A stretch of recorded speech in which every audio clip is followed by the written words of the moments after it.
Hello and welcome back to a brand new video of Fox Flicks on Wicked Bins. Today we're going to be checking out the Sony animation villain fates, gruesome to most gruesome.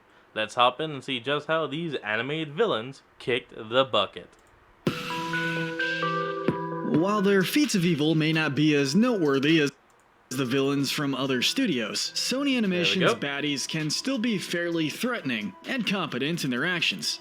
But of course, that just makes their eventual defeats all the more satisfying, at least for the most part. But we have to ask the question, which Sony Animation villain got the shortest and most painful end of the stick? I'm Kyle with Wicked Binge, and this is Sony Animation villain fates, gruesome to most gruesome. Let's check this out. First up, we have a short section dedicated to the villains who barely had to face any punishment for their crimes. These are the ones who got away with it. Easily starting this tier off is Hotel Transylvania 3's Erica Van Helsing. Despite spending nearly 2/3 of the film trying to kill Dracula and helping her grandfather with his plan to destroy all monsters, Erica doesn't really get punished for any of her crimes. Yes, she saves Drac from the Kraken and does apologize somewhat, and apparently that's all you really need. The other monsters, including Mavis, instantly forgive her and welcome her into their group with open arms. And Erica even gets to continue being with Drac, who proposes at the end of the film. For facing no consequences whatsoever, Erica is who we immediately think of when we think of... thinking back to the outfits, her in white, him in black, it almost makes me think of Spy vs. Spy, if you guys remember that skit from the Mad TV show. Of Sony villains who totally got away with their villainy. For our runner-up, we have Zeta from the Angry Birds movie 2. It's arguably even more insulting that Zeta barely got any consequences, given that the damage and destruction she caused with her lava balls was much more devastating than anything Erica did or tried to do. But despite this, she ends up getting to live on Bird Island with her daughter, as well as with her old flame, Mighty Eagle, who she ends up marrying. Better not wink at me, don't you? Now, to be fair, she does face a bit of consequences for her actions, namely that her base ends up getting destroyed and her daughter, Debbie, was nearly crushed by rubble as the base is coming down. But since Mighty Eagle was able to save Debbie, this was more of a wake-up call for Zeta than anything else. Additionally, Zeta didn't really seem to enjoy living in the Arctic anyway, so we can't imagine her being too upset about living with her family on a tropical island. Finishing off this tier is another Hotel Transylvania baddie, Abraham Van Helsing. When it comes to his Grandmaster plan regarding monsters and their destruction, it was nearly successful. Unfortunately for him, he didn't account for the power of the Macarena. After Van Helsing loses control of both the Kraken and his own mechanical body, he nearly falls to his death. In the end though, he is saved by Dracula and, much like Erica, is essentially welcomed into the Dracula family despite all he tried to do. Honestly, it's a surprise that Erica even wanted to keep a relationship with him, so perhaps Van Helsing should consider himself lucky for multiple reasons. Not just about you. A lot. Yeah, definitely lucky considering the fact that he, well, he's just a head and arms. Does he even have a heart at this point? I'm not even sure. I don't remember. And not wanting to get on any monsters' bad sides, Van Helsing then promises to give all the monsters a full refund on their cruise. So we suppose that's kind of a punishment of sorts. Still, given that he gets to live at a fancy hotel for free, and thus doesn't really need all that money, it's hard to feel like any justice was served. Next up, we have the painful humiliation fates. Although not too noteworthy in the grand scheme of things, these guys still either lost their reputation or lost their power in a particularly embarrassing way. Starting off, we're ranking Chef Quasimodo from the first Hotel Transylvania movie. Compared to the other Hotel Transylvania antagonists, Quasimodo didn't really get to do too much, nor was he much of an actual threat, though he tried to eat Johnny. Nor was he even a monster. He's... You know what? I don't have to explain it. It didn't take long for Dracula to find and free the human. When Quasi tried to fight back, he was frozen by Dracula's powers. He does get a bit of petty revenge later on, being the one to reveal that Johnny truly was a human, but he still remains frozen until the end of the film, and we see him getting licked by Wayne's werewolf puppies. We're sure that he was unfrozen eventually, but given that the hotel now allows humans, and obviously wouldn't want Quasi trying to eat any of them, it's safe to say that the Hunchback was probably out of a job. Moving on, Yeah. next is the insane hunting enthusiast from open season, Shaw. While he and his fellow hunters are able to put up one heck of a fight against the forest animals, it eventually comes down to just Shaw and Boog. When it looks like Shaw has the upper hand, Elliot runs in front of the shot, making it look like he's been killed. Seeing this, Boog is angered enough to fight back and ends up tying Shaw up with his own gun. This then allows Shaw to be beaten up by the animals. Somebody forgot to flush. This, combined with the fact that he's no longer able to hunt those animals, just makes for a pretty satisfying end for this guy. Following him is the arrogant penguin, Tank. Oop, ad, come on now. And we're back. Throughout the movie Surf's Up, Tank is shown to be a complete bully and narcissist that's obsessed with his trophies. He's willing to do anything to win, and even when he's not out on the waves, he's treating everyone, even cute little baby penguins, like absolute dirt. I love holding the ladies. When his bad sportsmanship finally catches up with him, Tank is officially disqualified from the surf-off, though he still tries to take the trophy for himself. A brief scuffle with the island's group of baby penguins leads to it getting broken, leaving Tank both humiliated and trophy-less. It's another really satisfying fate that, while not too gruesome in the grand scheme of things, still fits well with the character who rightfully deserves it. Finishing off our Hotel Transylvania villains, we have Bella, essentially being the leader of Vlad's giant bat army. He does what he can to try and rid the hotel of its humans, even if it means threatening literal children. Though he and his army can't outfight Dennis, Mavis, or Dracula, he still tries to kill the powerless Johnny in revenge. Before he can, though, he's stopped by Vlad, who uses his powers to shrink him to a tiny size, being small enough that Wayne's pups are able to grab and lick him, much to his dismay. We don't really know what happens to Bella after this, but whether he stays as a chew toy for the pups or manages to escape, it's safe to say that all the power he may have had at Vlad's castle is gone. A very cruel fate indeed, though not necessarily one that's unwarranted. Would you really call it a castle though, considering that Vlad was living out in a frickin' cave? Next, we're going to be ranking the Emoji Movie's Smiler. For a character like her, losing both her ability to control others and her looks has got to be a pretty painful double whammy. While she does try to take out Jailbreak with one of her antivirus robots, High Five is able to push it over, leading to Smiler getting her teeth broken. We were just gonna come looking for you. Later on, we see her in the loser lounge wearing braces. It's a simple punishment, but as we said, it works for a villain like her, as losing both her power over Textopolis and her perfect teeth was surely a painful blow. Finishing off this section is Spider-Verse's Kingpin. Compared to the other villains in the first Spider-Verse film, Kingpin sort of gets off easy, in that any physical damage is limited to getting zapped by Miles' Spider Shock power before getting thrown into his Collider's kill switch, ending his plans once and for all. It's not always about the money, Spider-Man. He later gets webbed up for the police to arrest, which we're sure was pretty humiliating for him. Honestly, the more painful part of this fate is that after everything Kingpin did, he now knows that it simply isn't possible for him to bring back the family he loved. Additionally, while a guy as rich and powerful as That's why he was trying to do whatever he was doing in the movie? Damn. An honorable goal? Bad execution.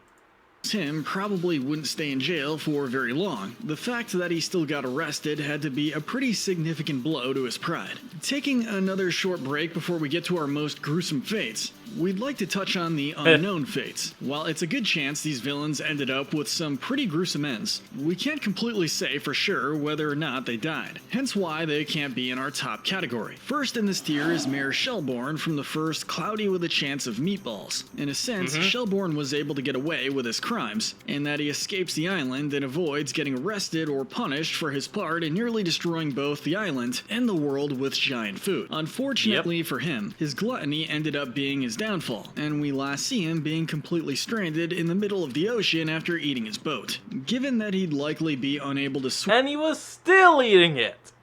anywhere once his boat was completely gone, it's safe to say that Shelbourne probably drowned, or at the very least, was left treading water for quite a while before eventually being rescued. But even then, he'd still be Ugh. at an incredibly unhealthy weight, and given his reputation at that point, would likely be unable to get into another position of power. In other words, Yeah. no matter which way you slice it, this former mayor probably wouldn't have much of a chance at any sort of happy ending. From local government to royalty, next is Queen Victoria from Pirates Band of Misfits. Though she Oh. puts up a good fight, this queen ends up going through a lot during the film's climax. After getting roughed up during I haven't seen this movie. I know that meme though, of the whole. Well, yes, but no. her fight with the pirate captain, her entire boat is destroyed What thanks the? to an explosive mix of vinegar and baking soda. Though she tries to take Polly and kill the pirate captain, Polly's able to fight back, biting her right in the eye. She then ends Ow. up accidentally ripping a hole in her airship, hindering her own escape as she watches all the pirates make it to safety. It's both a painful and humiliating end for the queen. Oh my.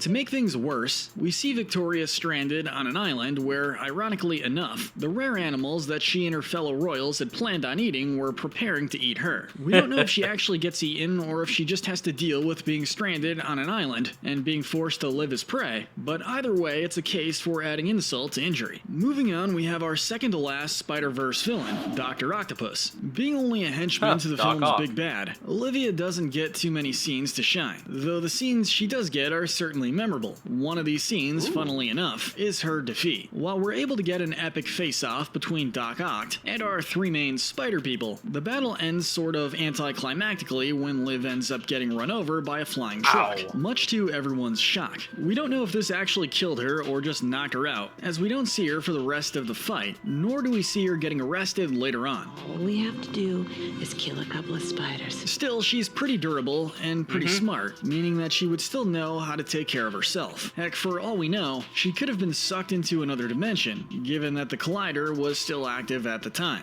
Either way, True. it's a pretty painful end for her. We're ending our unknown fates tier with the snake, Ludador. Ludador? Who the heck is Ludador? Well, I guess I'm about to find out. Now, this snake's a pretty minor threat, all things considered. The characters really only have to deal with him during their trip through the swamp. But while he's not a huge part of the story, his size and intimidation factor still allows him to be a true danger for Vivo and Gabby. That is until Vivo is able to turn Ludador's size into a disadvantage. With his acrobatic abilities, Vivo ends up tying Ludador around a tree, making it easy for him, Gabby, and the Girl Scouts to escape. Absolutely nothing. What movie Given is how this? well Vivo tied him up, we feel like it'd take Ludador quite a while to get himself free, if he's even able to at all. If not, we're sure you could figure out what would happen in that case. Though starvation isn't exactly bloody, it's still a pretty harsh way to go. Hence why we had to rank him here towards the bottom of this section, even if we don't know for sure if that's what happened to him. Finally, we've reached our final tier, the gruesome deaths. Clearly the most painful and most definitive fates for these particular Sony animated villains. Entering our top 5, we have the Prowler, aka Aaron Davis. Being our final Spider-Verse villain for the time being, Aaron has the most gruesome and definitely the most sad death of the bunch. Being the Kingpin's assassin for hire, Aaron's job is to kill whoever he's told to kill, no matter what. But of course, when his target ends up being his nephew, Aaron just can't do it. This leads to Kingpin shooting him, and though it's a fairly slow and painful death, at the very least, Aaron is still able to say goodbye to Miles, telling him to keep going. Hello, Mr. Fisk. In this sense, it's able to be just a bit bittersweet instead of just being tragic. There's also the fact that while Kingpin may have been the one to shoot him, it was still a knowing sacrifice on Aaron's part, given that he knew what would happen if he refused an order. This is the main reason why we can't place his death any lower, as the other deaths are much more painful as far as we're concerned. Just outside the podium of gruesomeness, we have Chester V from the second Cloudy with a Chance of Meatballs film. After failing to defeat Flint and his friends, Pretty much the Bill Gates of the Cloudyverse? Cloudy Moon? Pretty much, you know what, I already said it. Chester V is left at a disadvantage when he tries to escape, although he tries to save himself, first with his holograms, and then by tucking into his turtle shell-like vest to avoid being torn up by the giant food processor. He's finally stopped for good when he gets eaten alive by Cheese Spider. Will be deemed. Now, normally being eaten alive would be ranked much lower, but since the Cheese Spider doesn't seem to have any sharp teeth, we aren't sure how painful getting eaten by it would actually be. Additionally, with how Just kind of quickly the goes- Cheese Spider eats Chester, only taking a few seconds, seconds. We'd argue that such a fast death would be slightly more merciful than one that was slower and drawn out. Still, we can't deny that getting eaten by a giant burger is still one of the scarier ways to go. For our bronze medal of gruesomeness, we're giving it to the hunter from the start. During the film's climax, the hunter is mostly seen as the final boss after Bo the donkey is able to fight off the hunter's two dogs. But while he's much stronger than Bo, the hunter still eventually ends up on the side of a cliff, leading to him falling to his doom. Ow.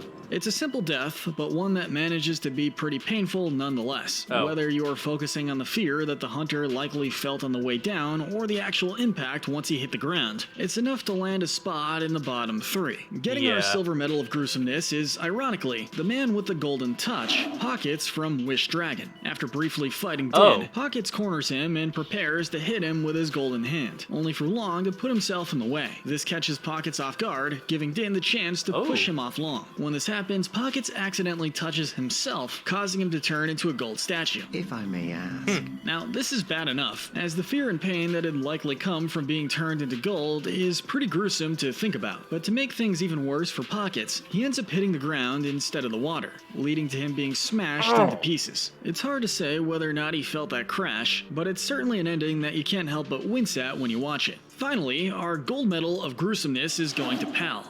Being just a cell phone, there are plenty of ways that Pal could have died or been defeated. It's safe to say, though, that the ending that they ended up going with is more on the gruesome end of things. When Katie manages to finally land a hit on Pal, it looks like she's going to land in a pool. Then, after bouncing off of an umbrella, it looks like she may escape. But thanks to an assist from Munchie, Pal ends up getting dropped into a glass of water. We see her panic and painfully glitch out before finally exploding, stopping her robot army for good. Bring me pizza! Given that she's the only villain on our list who... Did that phone really just say, "Bring me pizza"? What the hell are you gonna do with pizza? You can't eat. explodes, which is certainly one of the more fiery ways to go, it seemed unlikely that we'd pick anyone else for our top spot. Add in all the water-induced pain she had to deal with prior to exploding, and you easily have Sony Animation's most gruesome villain fate. But let us know in the comments section if you agree with our ranking, and tell us what we should cover next. Make sure to hit that notification bell and binge our other most... Well, folks, that's where we're going to end up today's video. I hope y'all enjoyed this. A link to the original video will be in the description. And so, remember to like, comment, and subscribe for more. And I'll see all of you folks next time when we flick on. Peace out.